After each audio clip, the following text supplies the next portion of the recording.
Greetings, Guzzlers. I'm going to do a bit of salt of baking. Now, if you're like me and you like your Marmite, you'll like Twiglets. Now, Twiglets are obviously sort of trademarked, but the hairy bikers have come up with some Marmite Breadsticks, which is their version of Twiglets. So that's what we're going to make. So you're going to want some strong bread flour, white bread flour, some olive oil, obviously some Marmite, some honey, some yeast, some water, and that's about it. So we're going to make Marmite breadsticks.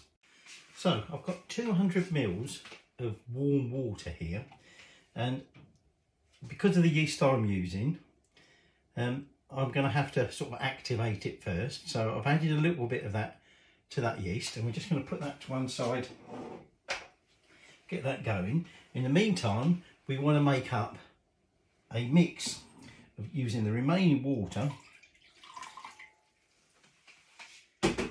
and some honey, give the yeast something to work on, and some Marmite. Do you know that Marmite is vegan? Not that it makes a difference to me, but if you're a vegan, you can have it quite safely. Anyway, so what I now want to add into that bowl is a teaspoon of Marmite and a teaspoon of honey. So let's get that honey into there.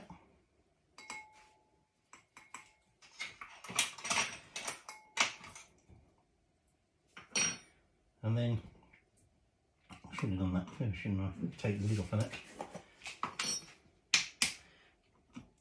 We want a teaspoon of Marmite. Now, I've been a bit generous. Now, we are going to be adding Marmite to a glaze to go on these breadsticks. But for now, we're just adding a little bit to go into that mix, as it were. So all we're going to do now is just whisk that in together.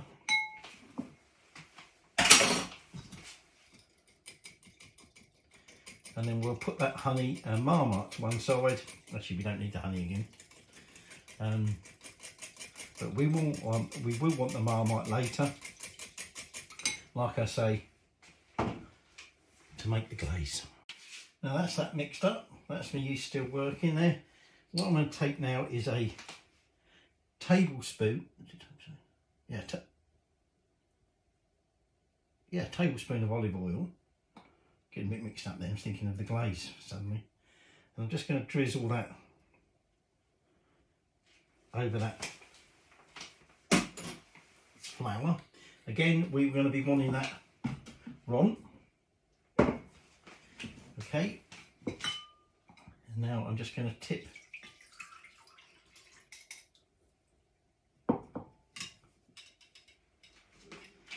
that honey and Marmite and water mix in with the yeast. Give it a good old mix up. And then that's all going into there.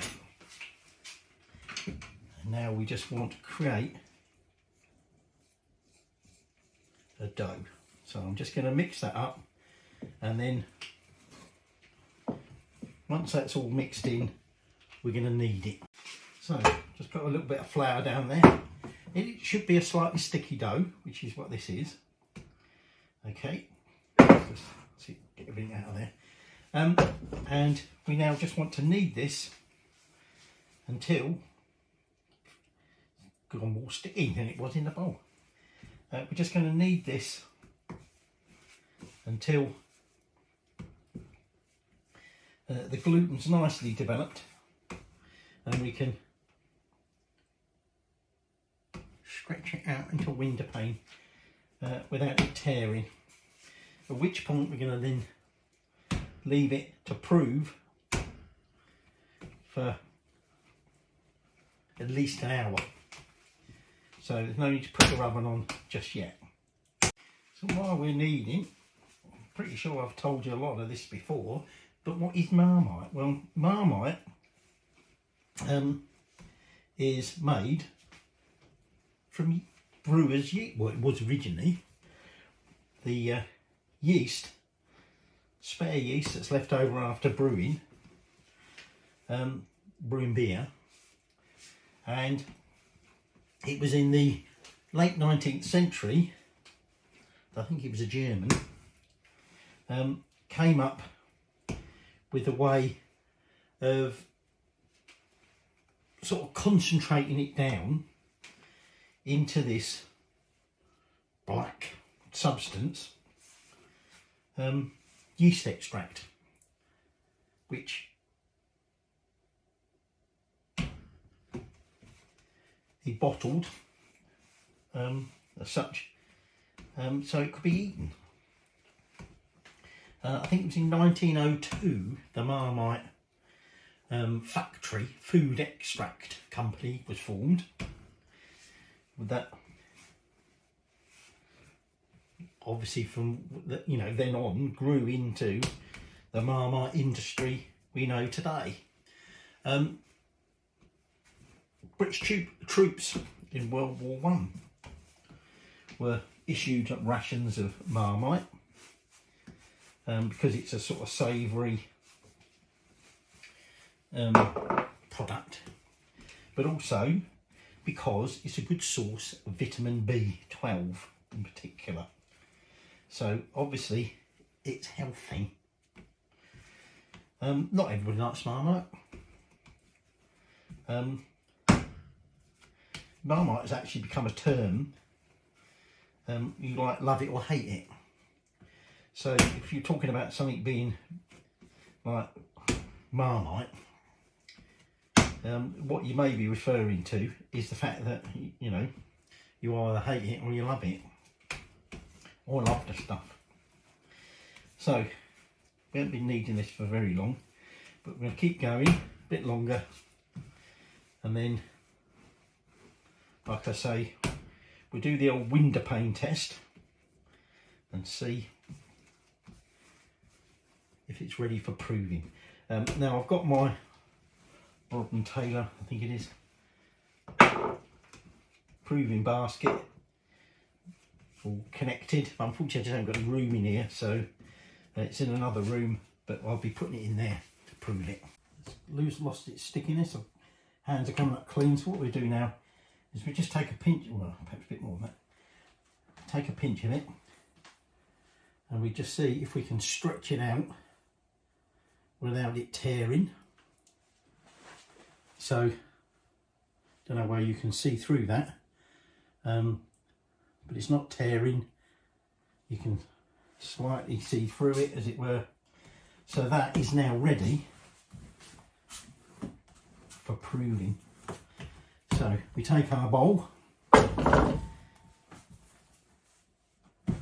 and I'm just going to put it in there, cover that over, and then, like I say, we're then going to prove it for about an hour or so. Hopefully want it double. So about an hour and a half, and it's nicely puffed up.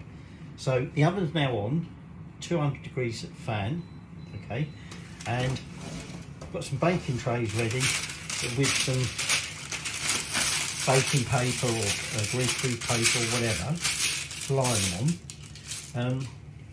We may cook it in 2 batches, we may not. Now, according to Hairy Bikers, this should be about 36 Marmite breadsticks. So we're going to now make the glaze. Now, we want to emulsify some Marmite with some olive oil. So I've got about a tablespoon of olive oil in there. And what we're now going to do is add about a tablespoon of, well, I'm going to estimate it, and I'm going to be a bit generous because I like my Marmite. Whoops. And we're now just going to whisk this together, because we're going to add some water shortly, and when we add water, the problem's going to be that unless we've emulsified it to begin with, the Marmite won't, or rather the Marmite and the oil won't stay together. So I'm just whisking this all together.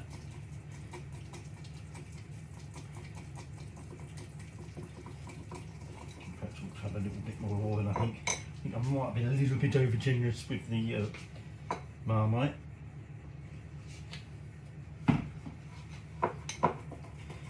And then when that's all nicely combined, we're going to add in about a tablespoon again of hot water. So I've just boiled that.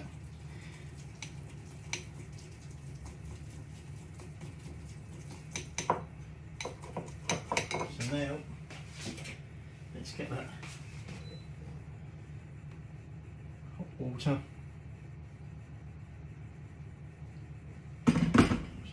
That's just boiled water, to be honest. And we're now just going to mix all that in together as well, and that's going to make our Marmite glaze, which we'll be brushing on to those breadsticks.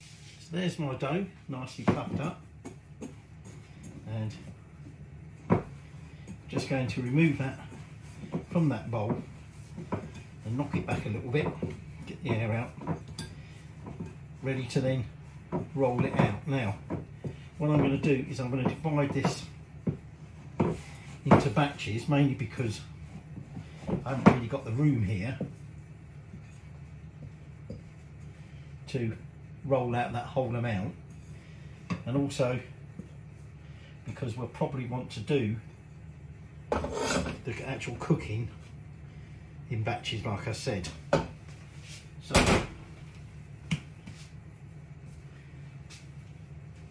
just going to put a little bit of flour down there, get that onto there,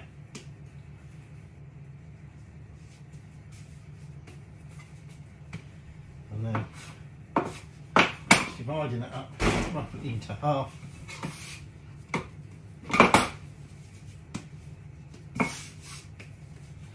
And what we want to do is roll it out into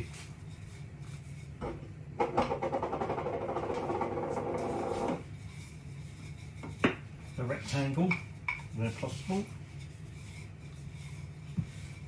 You can see the old bubbles of gas in there.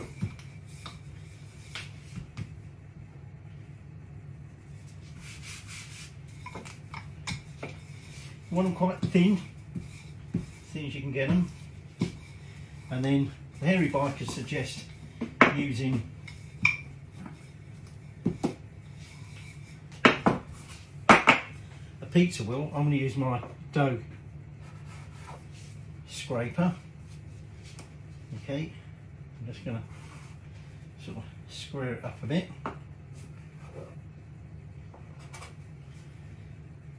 Now, oops, trim that. And obviously we'll be using these trimmings a bit later when we roll the next lot. Now, this is where we're now going to just, actually what I might do is I might just do that, the width or the length, if you like, of my dough cutter. And I'm cutting them probably about 1/2 centimetre in width. 1, 2, 3, 4, 5, 6, 7, 8, 9. So actually I'm going to end up making a lot more. I think that's 10.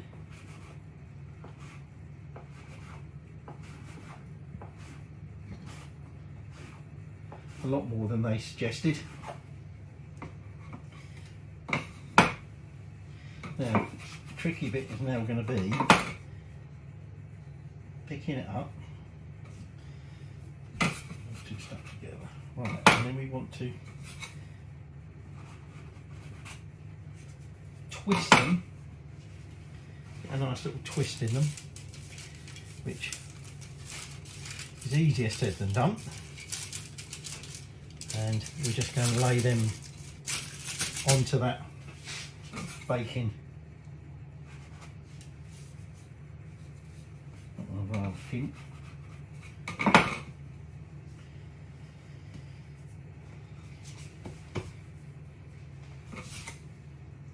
Obviously they are still a little bit sticky and they're sticking to each other as I'm trying to separate them.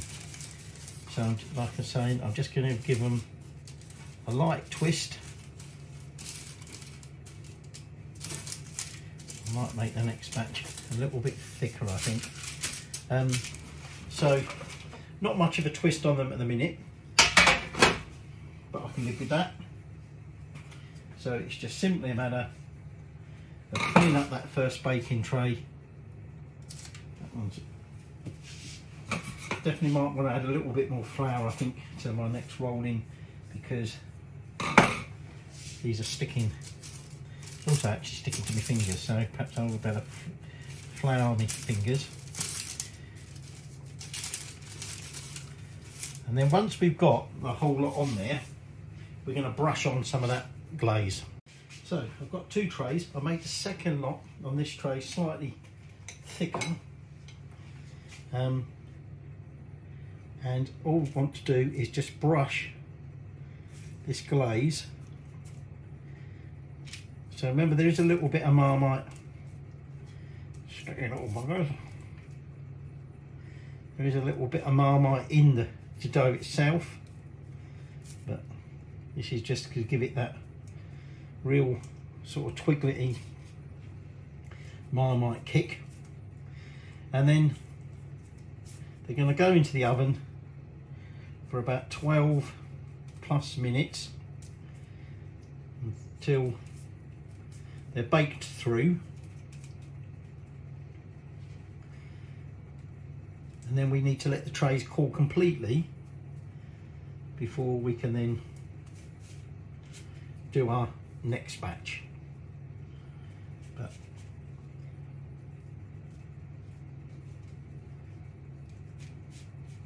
that's that lot ready to go in. So I've just got Marmite all over the handle of that. That's helpful, isn't it? Right, let's give it a go in the oven.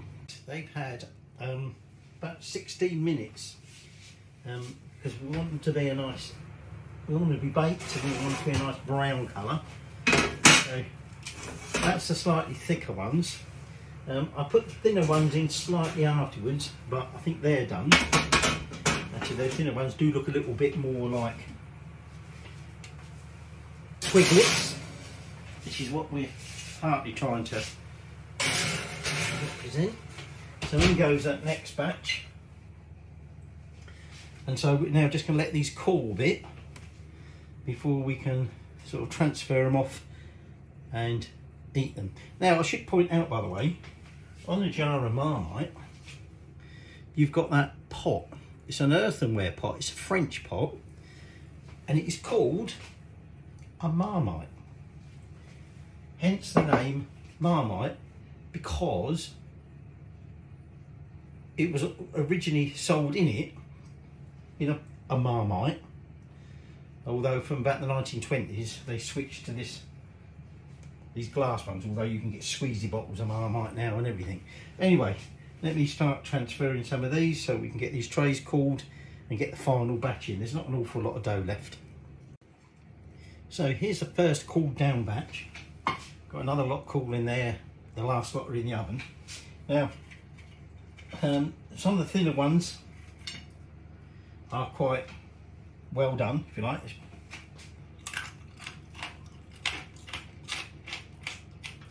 They're hard, crunchy, a bit like actual Twiglets, although they're probably a little bit harder, probably because Twiglets, they make them a lot thinner, because that's a bit thick for a Twiglet. hence tends to be a little bit harder. And then I've got the bigger ones, that are more like breadsticks. See what one of those like. Now that's more doughy, so that's not got that real baked flavour. Getting there, but overwhelmingly that's Marmite.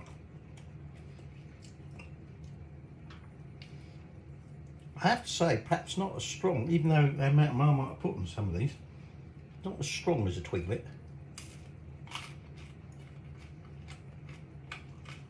I know that's a bit more bready.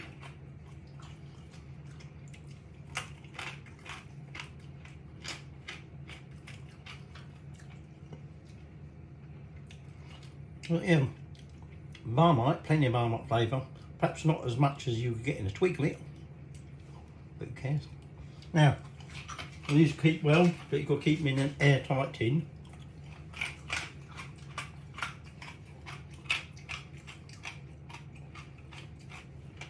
What's more to say? Homemade Twiglets, or as the hairy bikers call them, Marmite Breadsticks.